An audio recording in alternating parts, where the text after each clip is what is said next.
ধানের শীষের বীজ এখানে বপন করা হয়েছে।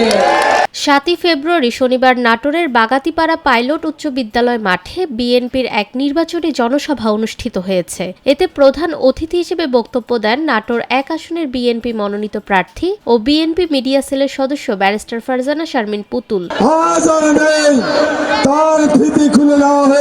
সভায় তিনি বলেন, বাংলাদেশ একটি নতুন যাত্রার সূচনা করতে যাচ্ছে। 2026 সাল থেকে দেশ পরিবর্তিত চিত্র নিয়ে এগিয়ে যাবে এবং সেই উন্নত ও নিরাপদ বাংলাদেশের প্রতিকৃত হবেন বিএনপির চেয়ারপারসন তারেক রহমান। আগামী দিনের রূপরেখা তুলে ধরে পুতুল বলেন, আগামীর বাংলাদেশ হবে মানবিক ও গণতান্ত্রিক। তিনি উন্নয়নের পাশাপাশি মানব সম্পদ উন্নয়নের উপরও গুরুত্বারোপ করেন। ভবিষ্যতে যে রাজনীতি হবে পরিচ্ছন্ন রাজনীতি হবে। তারেক রহমান যে রাজনীতি প্রতিষ্ঠিত করতে চান, যে পরিবর্তিত রাজনীতি প্রতিষ্ঠা করতে চান, একটি ইয়ত আছে, জেনজি আছে, ইয়াং জেনারেশন আছে, যারা একটি সময় বলতো উই হেট পলিটিক্স।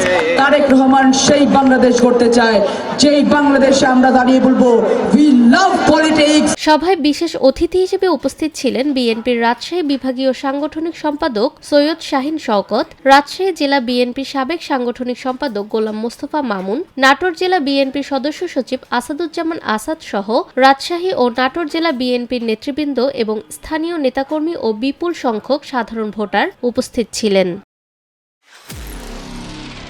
নিরপেক্ষ, সত্য প্রকাশে আপোষহীন।